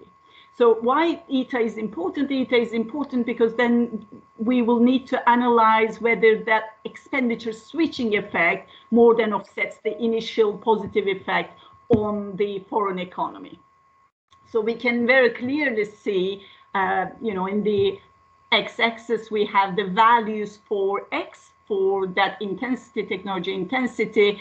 Clearly, as that gets bigger and bigger, we have the reversal of results. We also have the reversal of results into, not necessarily a reversal, but the size obviously is very different, depending upon whether you live in a low trade intensity world versus high trade intensity world. Clearly, in the case of a high trade intensity world, we can see higher magnitudes in the domestic economy, and also the reversal in terms of foreign output, clearly expenditure switching dominating the initial direct effects. They then go on to have a number of robustness checks, fiscal foresight, different measurements, different instruments. They have the enlarged model. Their main results, both in terms of the empirical part and the DSGE part, prevail in face of all these changes. So my main comments are the following. I'm going to make 3 points, actually. The first one, I really like this idea about flexibility of supply. And I think, when we look back over the last 6 months or a year, particularly 6 months, talking about supply chain problems, I think we are talking about a switch in that parameter value, if I'm interpreting this correctly. I think firms are going to find it very hard to flexibly use their technology under the current circumstances. So I think this provides a perfect opportunity to test this set of kind of implications in the face of a parameter that would be really in the other region. So if we are talking about X being low in the current paper, I think we would need to have a look at the case where X is high, that's representing the recent supply chain issues. The other two comments are more specifically related to fiscal policy. Clearly, here the stress is on the international relationships, but also international transitions, spillover effects. But also, I think it's quite important to match the empirical findings in terms of the effectiveness of fiscal policy. What we see here, which isn't a general finding in the literature, is the high impact on consumption in the domestic economy and also in the other economy.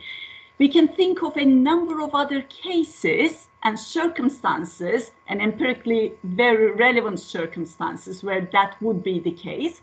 And I would list them as deep recessions arising from state dependency of fiscal policy. There's a huge literature, most of it obviously developed in the aftermath of the global financial crisis, but there is many more.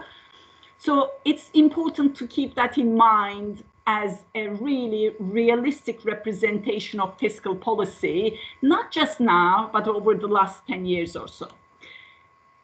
The second and the related one is the financial frictions. Financial frictions, whether in the business sector, corporate sector, or whether facing credit constraints, facing consumers, might be a really good source creating that dynamics. Why is that? There's a positive fiscal shock that relaxes the credit constraint faced by individuals or relaxes the financial frictions, counter-cyclical frictions in the business sector. All of that lead to higher asymmetric but higher multipliers associated with, again, downturns. So that's another set of really realistic circumstances that will give you that kind of impact. And lastly, but as we are all aware, zero lower bound is another source where you are going to get those big effects. So these are not obviously mentioned in the paper. I can see why they are not mentioned in the paper, but they are really empirically relevant ones. And you would at least need to kind of mention those. Obviously, a better thing to do would be to include some of these in your robustness checks, but I'm aware that it's not a simple robustness check analysis that we are talking about here. Finally, so this strikes me that your government spending is fully financed by lump sum taxation. Under normal circumstances, this would have been a really cheap shot. But we are not living under normal circumstances, and debt to GDP ratios, obviously, the surge and the kind of record levels require us to rethink how we approach fiscal policy. Clearly, in the case where you have high debt ratios, particularly if they are unsustainable, we will then need to think about risk premia. That risk premia are likely to push interest rates in the opposite direction, which might very easily overturn your findings here. So I might stop at this point. I really enjoyed it. My comments were mostly about things that are excluded rather than those are included. I really enjoyed reading it, and I really enjoyed listening to you, Matthias. Thank you. Thank you very much, Gülçin. So we still have 2 minutes or 3 minutes. Perhaps someone from the audience would like to make a comment. I don't see anyone here at this stage. So perhaps we can return the floor to Matthias, and then Matthias, you have like 2 or 3 minutes to make additional comments if you wish. Yeah, sure. I think I can be quite brief here. So Gülçin, thank you very much. I think you summarized the main mechanism better than I did in the presentation. I mean, I hope that at least now everybody gets at least a rough idea how it works. So thanks again. Then the free comment. So the COVID thing, I mean, that's super interesting. We haven't thought about this because also our sample ends before COVID, right? But given that one could, I mean, quite realistically assume that this costs of changing technology probably, you know, has risen in that period, one would assume that the fiscal multiplier or the effects of fiscal policy is smaller during that period, right? Which is probably not the best news for governments around the world, but it's an interesting point. However, to test this, I mean, with the VER analysis, it's not that easy because we only have a couple of quarters in the observation period. So, you know, I think it's a super interesting comment. Maybe we can talk about this as an outlook or so in the paper. To test it, not that sure at the moment, at least. Then state dependence. I mean, of course, I also worked on this previously, and this is like, I mean, we did not want to open every box, right, that is discussed about in fiscal policy. We wanted to be as easy, but not too easy to bring the main point. And what we are saying is that everything we are observing here is mainly, these are average effects, right? So we are not looking at the zero lower bound. We are not differentiating between booms and recessions. What we see is that independent of a boom or a recession, consumption is going up, which is in contrast to quite some literature. Others, you know, provide evidence that this is also true. It's just like with a different method, we collect a couple of results that are already there, but we find this in this panel VR setting. I would say that is a bit new. And then the risk premia. So I'm not so concerned about the risk premia channel because we are mainly studying US stuff, right? So probably if there's one, you know, how should I say? I mean, safe government debt out there, then it's probably the US. But maybe that's only my view. Nevertheless, one thing we could do is, I mean, we could in principle include distortionary taxation for consumption or for labor income. We haven't done this before because lump sum taxation is also something that the literature is mainly doing. We can do this. The only thing I can say that I'm not sure whether consumption would rise, but we would, I mean, definitely get like an amplification effect from our channel. But that's something we can check for sure. So again, thank you very much. Thank you for the discussion. Thank you very much, Matthias. I don't see anyone here in the audience willing to participate. Of course, Gulchin can also send Matthias the slides. I mean, if they wish. That would be great. Yeah, that would be great. That usually helps. I speak for myself. Sometimes I get good stuff from the slides that I haven't thought about it, and I say, "Oh, Jay, that's a good idea." That's the spirit. Absolutely. Yeah, that's the spirit. Okay, so let's move to the third paper, third presentation by Max. Max is also here. Yes, I see him here. So please, Max, 25 minutes as well. And we do not have actually with us Balas for the discussion, but I understand that Alexander will go through the discussion points. So Max, please go ahead. I can see your slides. I can see your slides. And you can hear me as well? Yeah, perfect. So hi, everybody. First of all, thanks for including our paper in this very interesting workshop, and also very thank you for the audience to stay until the very end. I know it's a long day, and I hope I can keep your attention. So the project I present today is joint work with Yogi Georgiadis and Ben Schumann. And in this project, we look at the international transmission of US monetary policy actions. And in particular, we focus on second round effects, which means we look at effects that first spill over to the rest of the world and then in turn spill back to the US economy. So let me start with a short motivation why we think that is interesting.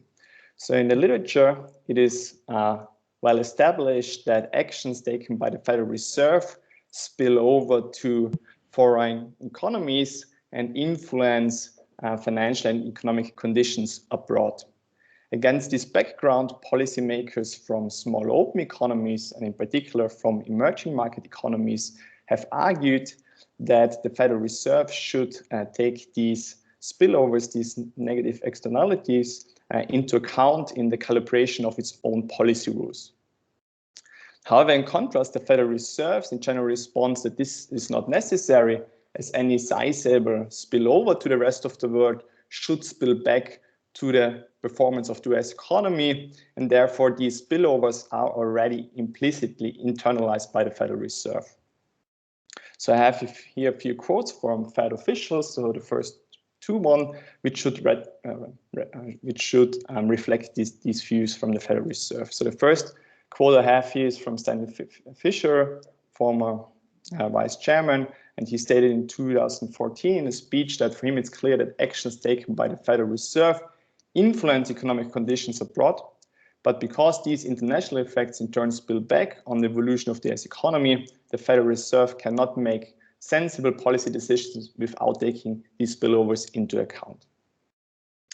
And more recently, Janet Yellen also stated in a podcast in 2019 that the Fed recognizes that its own policies have international spillovers, and because they affect the global economy, they are going to have spillbacks to the US economic performance. So while there's this broad empirical literature providing support for these spillover effects, I emphasized here in the title that these quotes I have here are only claims, because to the best of our knowledge, we couldn't find any empirical evidence or theoretical evidence that would back up support these claims by the Federal Reserve. So, and I thought it's a good idea to include a picture to really get your attention and emphasize why I think that our paper makes an important contribution to the literature. So that's exactly what we want to do in this paper. We want to quantify these second round spillback effects from US monetary policy. And we do that by estimating a Bayesian proxy structural VR model and applying different counterfactual techniques to get an estimate of these spillback effects. Here, just a very short preview of our main findings. So we do find that spillbacks from US monetary policy are indeed large. They account for a non-trivial share of the overall domestic output effect. And if we look at additional analysis, we find that these spillback effects arise mainly through Dobbins-Q and cash flow effects that limit US investment, and stock market wealth effects that limit US investment. And in terms of geographic transmission channels, we find that these spillback effects materialize mainly through advanced economies rather than through emerging market economies. So before I turn to the empirical part of the paper, let me briefly share some conceptual considerations how we think and define spillbacks. So we think of spillbacks as a specific transmission channel of US monetary policy. Therefore, a natural starting point in general would be to set up a theoretical model, estimate the model and obtain unrestricted baseline IIFs, and then change the model, change specific parameters related to your transmission channel, obtain restricted counterfactual impulse responses, and by comparing these two sets of impulse responses, you would then get an estimate for the spillback effects. However, in our context, we face several challenges. So first of all, we are not aware of a state-of-the-art DSGE model, international macro model, that would include all relevant transmission channels, and therefore we cannot correctly estimate the true impulse responses. Moreover, it's far from straightforward to come up with a counterfactual model. Here we try to simplify this question by think about the sufficient condition in the spirit of Fish and Yellen, namely that we think about a model, a counterfactual model, where US monetary policy has no spillovers to the rest of the world, because if US monetary policy has no spillovers to the rest of the world, then there can also be no spillback affecting then the US economy. But still, also with this sufficient condition, with this simpler condition, we still face the problem from a theoretical perspective that you can think of different counterfactual models that fulfill this criteria that US monetary policy has no effect on the rest of the world. So here I have two examples. In the paper we have more. For example, you could raise the home bias coefficients to unity, so to allow only for inter-country trade. Then US monetary policy has no effect on the rest of the world. And you could, secondly, also change the size of the US economy, make it sufficiently small, then again, US monetary policy would have no effect on the rest of the world. The problem we have is that in these two different counterfactual models, we do not only get estimates of the spillback with different magnitudes, we get estimates of the spillback with different signs. So in the home bias coefficient scenario, we get a positive spillback, and in the other case, we get a negative one.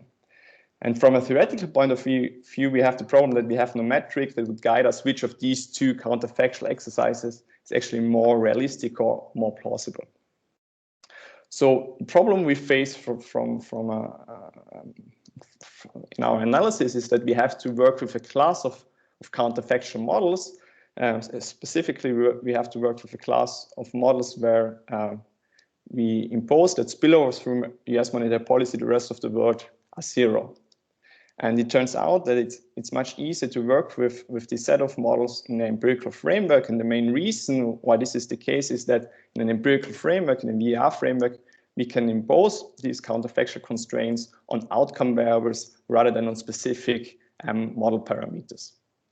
Of course, this comes at some costs, especially then when we want to understand where the spillback effects come from. We have to be careful with this second part in the paper, which is a more reduced form, and therefore we have to be careful in the interpretation of our mechanisms.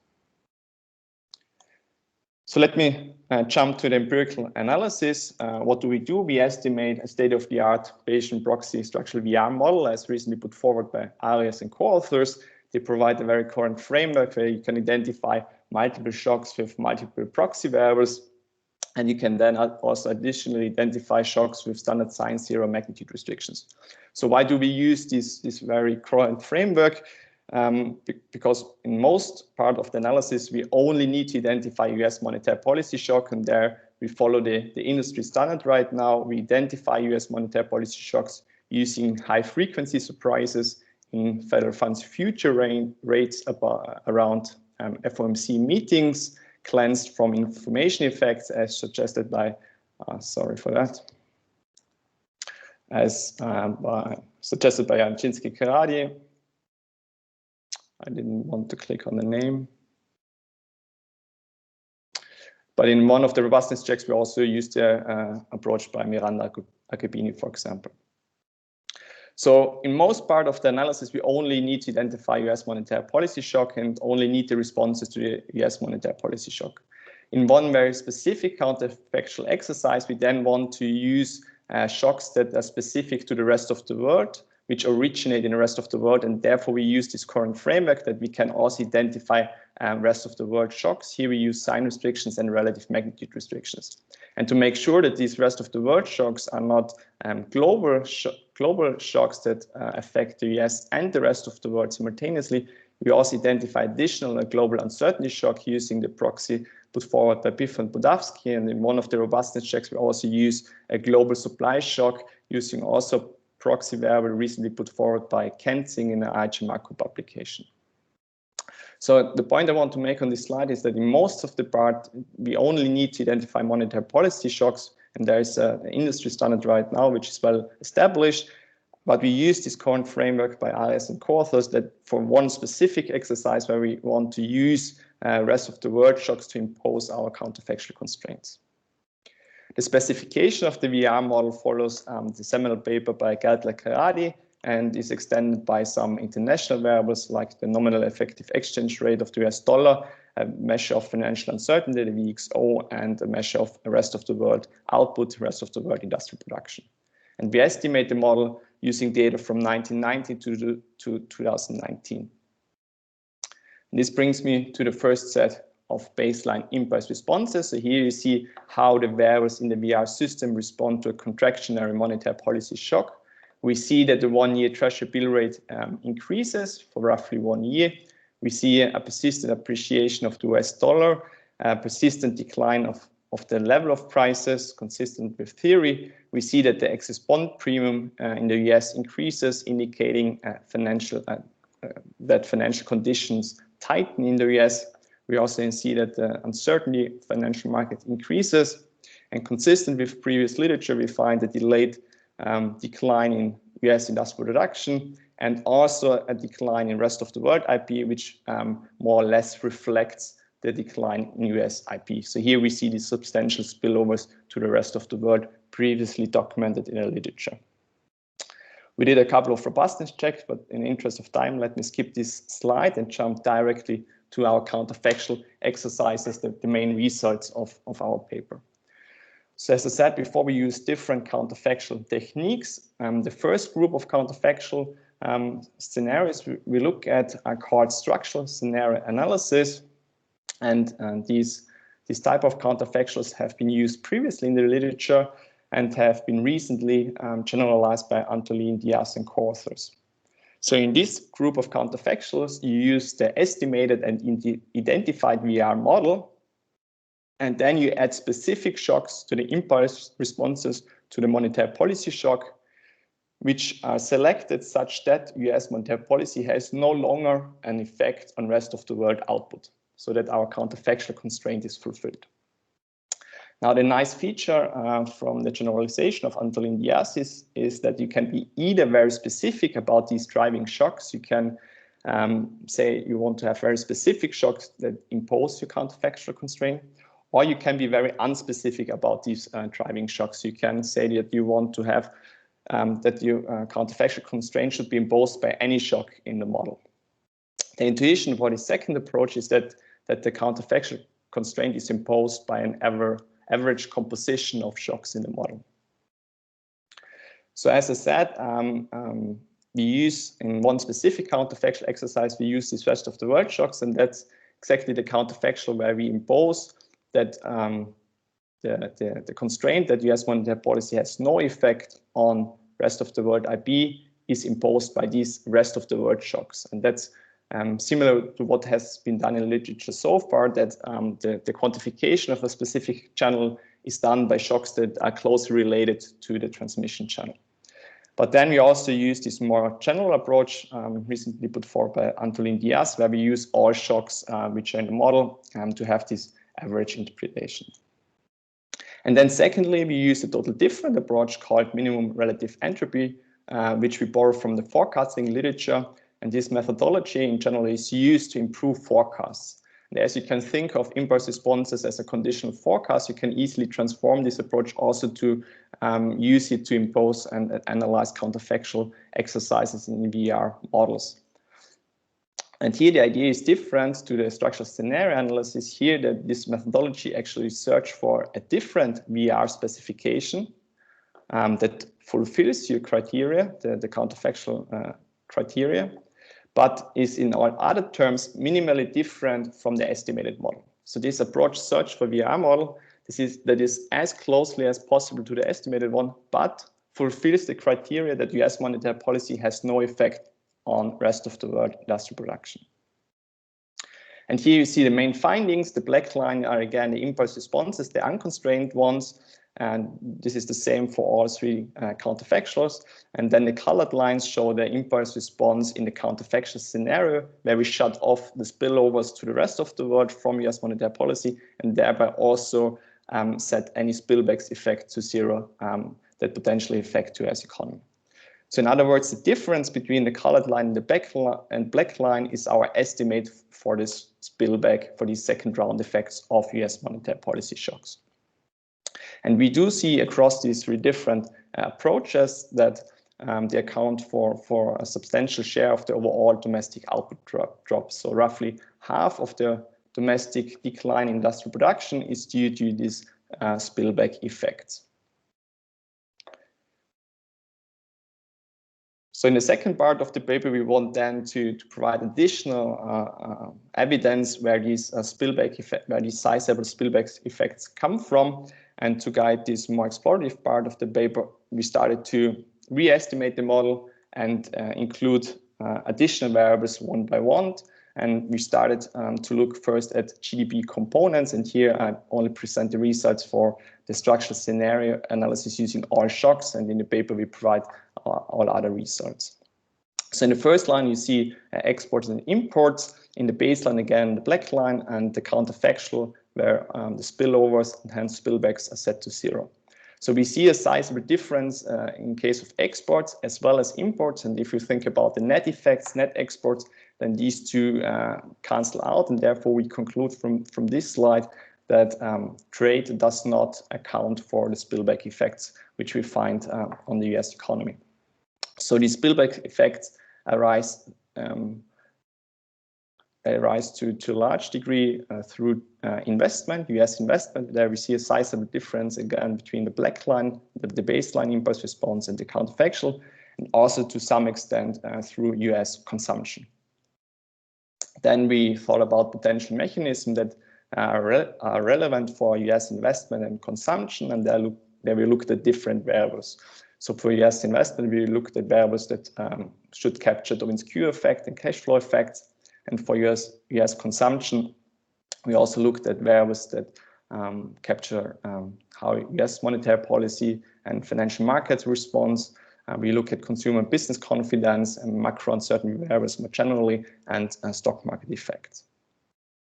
Here you see the responses of variables that should capture Tobin's Q effect. So we look at the stock prices of S&P 500 listed companies. And here we see a small difference between the counterfactual and the baseline. But then if we split up the S&P 500 index into companies with low rest of the world exposure and high rest of the world exposure, we interestingly find that we find a higher difference in this S&P 500 index for companies that have a higher rest of the world exposure. So this means that if we have no spillovers and hence no spillbacks, then companies with high rest of the world exposure are affected to a lesser degree and therefore do not decline US investment as much as when spillovers and hence spillbacks would be present. And then to think about cash flow effects, we looked at S&P 500 earnings expectations, and here we also find a substantial difference between the baseline and the counterfactual. If you look at the other variables which might be relevant for US consumption, we could only find differences in stock prices. So there is no difference or no substantial difference between the baseline and the counterfactual for financial conditions, consumer confidence, also business confidence, macro uncertainty. And in the case of the monetary response, it works in the opposite direction. So the only effect we could find that could explain changes in US consumption are stock market wealth effects. In the paper, we have a section to plausible whether these stock market wealth effects are indeed could be indeed relevant to account for the changes in US consumption. And here, in the presentation, I want just to highlight that the role and the importance of stock market wealth effects plays an increasing role, important role in recent advances in the heterogeneous new Keynesian models. So there we have some references pointing out that these wealth effects are indeed potentially important. And then we also could find some papers that estimate the elasticity of consumption to changes in stock prices. And there we just provide some suggestive evidence that our estimates are close to the estimates in the literature. I'm a bit quick on this part because I want to also show you the last findings where we try to split and find whether these spillback effects arise either through advanced economies or through emerging market economies. And here we again re-estimate our baseline model, and instead of rest of the world industrial production, we include advanced economies and emerging market economies IP separately. And then we do 3 different counterfactual exercises. In the first one, we shut down spillovers and hence spillbacks through both advanced and emerging market economies. And then in the other 2 scenarios, we only shut down spillovers and hence spillbacks to advanced economies, but allow for spillbacks through emerging market economies. And then we do exactly the reverse. And here you see the findings. On the left-hand side, you see again the black line is the unconstrained impulse response of US industrial production, and the light blue line is now the exercise where we constrain spillovers and hence spillbacks to advanced and emerging market economies. So the black line and the light blue line is exactly the same in the left and in the right panel. And then in the left panel, you see the exercise where we only constrain spillovers and spillbacks to advanced economies, but allow for spillbacks via emerging market economies, and on the right we only shut down the dark blue line shows the counterfactual, where we only shut down the spillbacks via emerging market economies. And the main takeaway is that, as you can see on the left, the dark blue line is very close to the light blue line when we shut down spillbacks through advanced economies. But on the right-hand panel, you see when we only shut down spillbacks through emerging market economies, then the dark blue line is actually very close to the black line, so the spillbacks are very small. In the paper, we furthermore provide placebo tests where we restrict spillbacks through very small open economies like Israel or Singapore and Taiwan, and there the spillbacks are 0.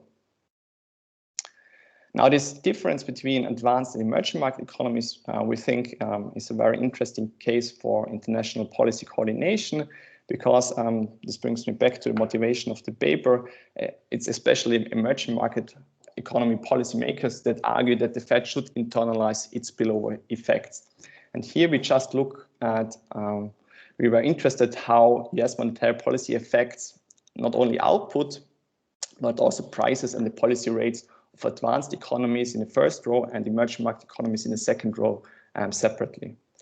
And here you see exactly what the policymakers from emerging market economies argue is that while for advanced economies, US monetary policy does not cause negative trade-offs, so here output and prices decline and therefore the policy rate can decline, while in contrast, emerging market economies output also declines, but prices rather tend to increase and therefore policy rates seem on average to increase as well, and there are trade-offs and negative externalities in these economies.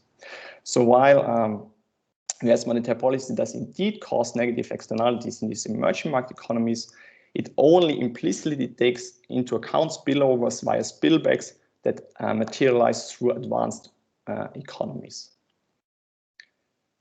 And this brings me to the last slide. So let me wrap up and conclude. So in the literature, there is a lot of evidence that US monetary policy causes large spillovers. And there are complaints from especially emerging market economies about these externalities. However, the Fed argues that policymakers from EMEs shouldn't be concerned, because if there are any sizable spillovers to their economies, they should in turn spill back to the US economy. But so we couldn't find any evidence, and therefore we think we make an important contribution to this discussion. And as I said, we find that these spillback effects are indeed very large. However, if you look at this geographic transmission, then we find that they mainly arise through advanced economies and not through emerging market economies. And therefore, I think that's a very interesting for further research. It seems that maybe global welfare could still benefit if the Fed internalizes these spillovers to EMEs. Thank you very much for your attention. Thank you very much, Max. It's perfectly on time. And now, as we already mentioned before, unfortunately, we do not have Balázs Egert with us, but I understand that Alexander would have a few comments. So perhaps, Alexander, I see that we already have a question by Matthias, but maybe we can wait after, if you agree. Thank you. Can you see my screen, Antonio? Yes, I can. Okay, so yes, Balázs couldn't come. He sent me the slides and asked me to read over them, which I'm going to do. Before that, just to say to Max that I liked his presentation a lot personally myself. Now, what I'm reading now is Balázs Egert's opinion. Overview. It is a very nicely written paper looking at spillover and spillback effects of US monetary policy surprises. It uses a state-of-the-art economic technique, and it provides interesting results, including, for instance, spillback effects from advanced economies, but not from emerging economies. Editorial comments. I would have some comments which the authors may or may not find useful. My first and easy observation is that the paper would benefit from a more compact redrafting. For instance, the introduction is unusually long, almost 4 full pages. It does not have a proper literature overview. References to the literature are scattered in different parts of the paper. The comparison of the paper to the existing literature also comes in many places. Monetary transmission mechanism. The paper would benefit from showing the channels of monetary policy transmission, including the domestic and foreign ones. The paper could then tell which parts it is focusing on. Admittedly, it does not try to do everything. The paper talks about the interest rate, exchange rate, and asset price channels, but it does not touch upon the credit channel. Monetary transmission mechanism, a beautiful figure. I imagine Balázs has created it, an example of how such a graph could look like. This is obviously an incomplete one, not including foreign spillbacks. Of course, I'll send the slides to Max, and he and his co-authors will consider that structure. One aspect of the monetary transmission mechanism is left aside in the paper: the impact of monetary transmission mechanism on real estate and the impact of changes in real estate prices on economic activity in the US and more broadly. Real estate prices has been one of the main driving forces of US private consumption for some time, e.g. mortgage equity withdrawal. This is something which would merit some discussion. Monetary policy shocks. The paper discusses contractionary monetary policy shocks in terms of interest rate surprises. Two problems arise here. Since the 2007-2008 economic and financial crisis, US monetary policy was expansionary. So why talking about contractionary monetary policy surprises? Since the same period, the Fed has been using quantitative easing rather than interest rate cuts. Nowhere to cut from 0%. This is completely missing from the paper. As a result, the paper enters the tradition of the pre-2007 crisis literature, but seems to ignore the last 15 years or so. Time-varying effects. This brings me to the question of time coverage. It is obviously very controversial to treat the period 1990 to 2020 as homogeneous for many reasons. I'm not sure you can leave it for future research.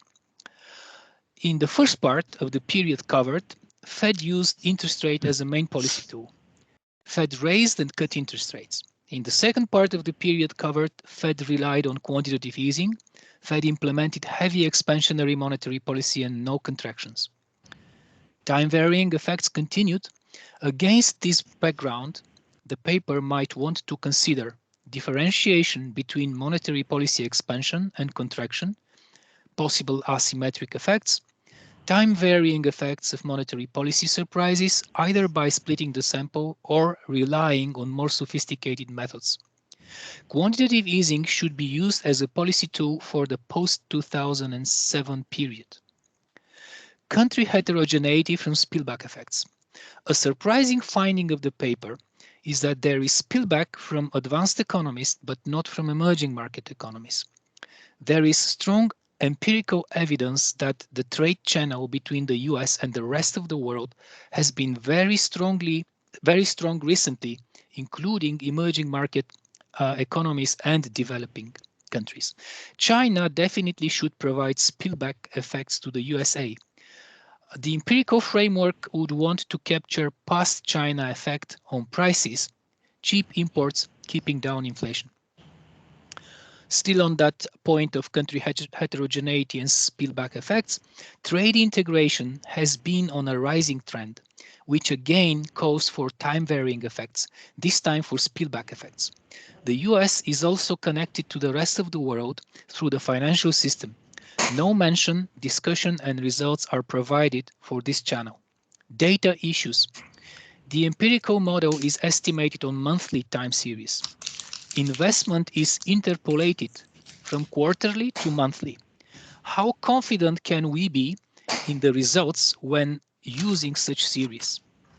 Would not it be more suitable to estimate the empirical model on quarterly data and have proper dynamics? How is seasonality in the monthly series dealt with? Estimation issues.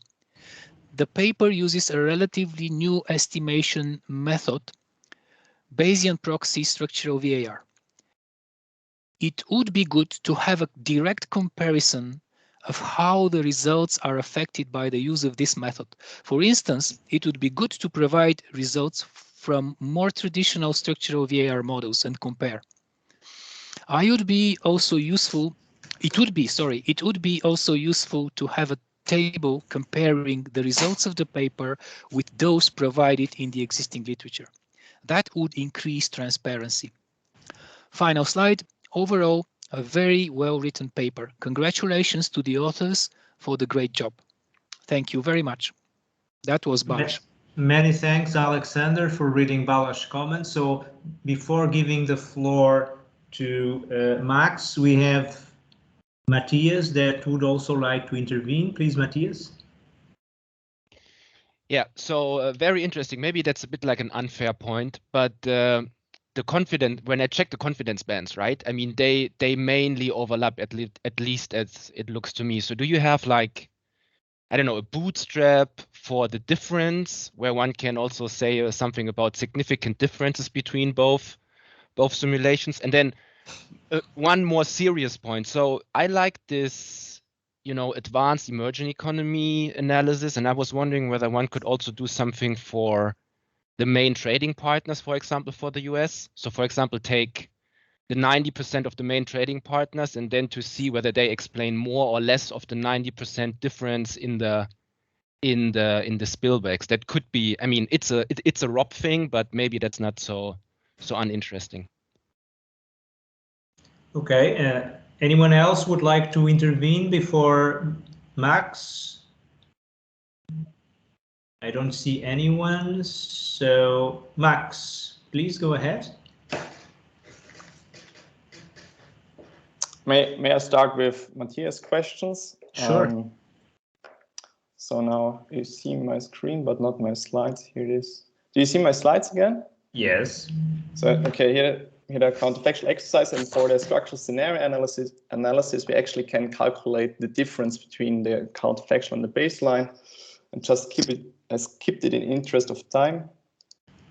And here you see the difference. So for the scenario analysis with oil shocks, we find there's a really significant difference between the counterfactual and the baseline. And for the counterfactual, where we have the rest of the world shocks, which are relatively unprecisely identified using sign restrictions, we have a higher dispersion, but still a systematic pattern. Okay, so that's in the paper. And the second suggestion or comment is interesting, that we look into even more detail. We have already 64 pages, and I think honestly that we wait until this request comes up from a referee. I think so, but I agree that there is even more we can look in. I think these placebo tests are very interesting. If you really do this exercise for unimportant countries, then the spillbacks are 0. So that's also in the paper, but I didn't show. I'm not sure whether I should respond to the comments from the discussant or. Yeah, I mean, I think I pick up a few points. I think sure. Just to defend our research. We still have 5 or 6 minutes or 7. So yeah, I mean, I think it's already a long day, so I don't want keep you busy. But just to defend a few points. So I think our approach to identify monetary policy shocks is very well established, and all these papers estimate the models over a similar period of time. So they also treat this period as a rather homogeneous period, although I agree that there are maybe some structural changes. But this identification of monetary policy shock, it's true that there's a change in interest rates, but as also quantitative easing programs influence the term structure, these surprises which we use should actually also capture these quantitative easing and asset purchase programs. So we could improve on that. There are different approaches. We could use different surprises from different maturities. We use now the 3 months ahead future rate, which includes like the rather short term, so standard policy actions, but also forward guidance actions.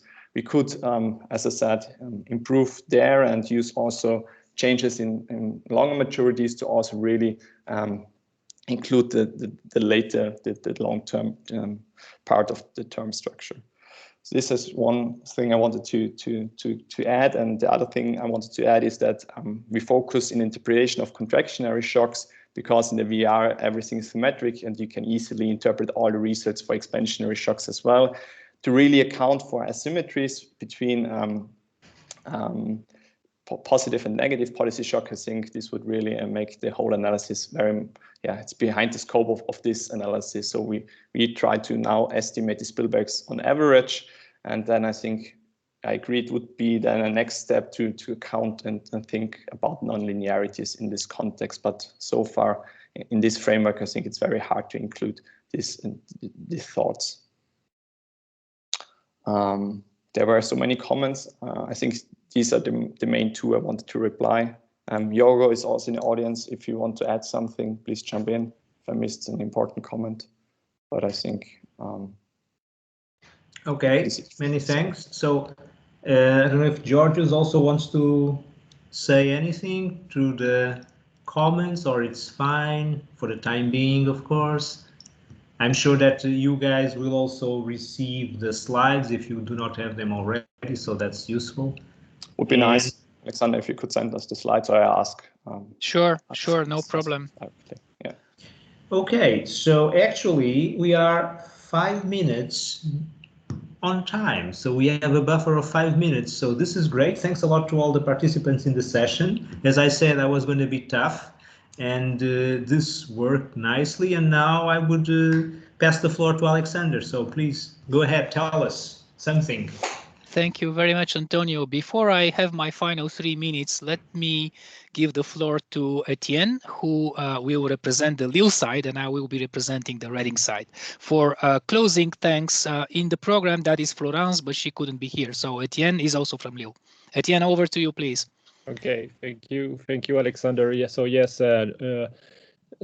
as Alexander explained yesterday, the idea of this workshop came out 2 or 3 years ago now, and Florence and Alexander took the idea in their hands, and unfortunately Florence couldn't do it because she's on sick leave. But what it means is that in fact Alexander has made probably 90% of the work, and we have to congratulate him for doing such a wonderful and perfect work. We just assisted him with referring the paper, and that was the easy task, because most of the submissions were of very high quality, and as you have been able to look and to see during this workshop, all the papers were very interesting. I myself consider that most of them were very high quality, or not, if not to say all of them. And we had a perfect balance between theory and empirics also, so which is also very nice.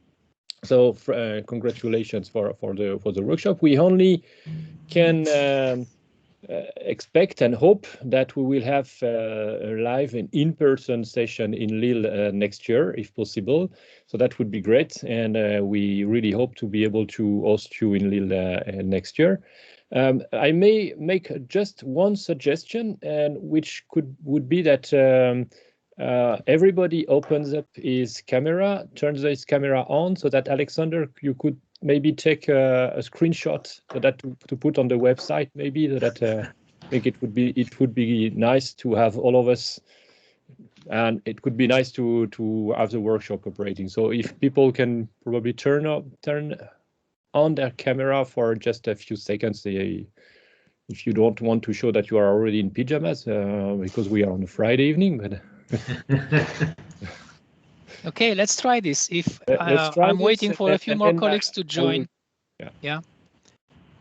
Anybody else wanting to put on camera? And I will. So far, no one is in pajamas. So far. Okay, I'm trying to take a snapshot. Let me see if it is going to work. Yes, it works. Another one and another one. Just 3 in case. Give us a chance to smile then. Thanks. Okay, good idea, Etienne. Over to you again. I give you the floor, Alex. I give you the floor. Right. I just want to have 3 final minutes. First of all, I will follow up with a thank you email to all participants in the workshop. It was great. I will also remind you of the option to submit your paper to the Open Economies Review special issue or special section. I want to thank all of you, and I want to thank on behalf of Florence. She explicitly wrote to me that she wants me to thank on her behalf.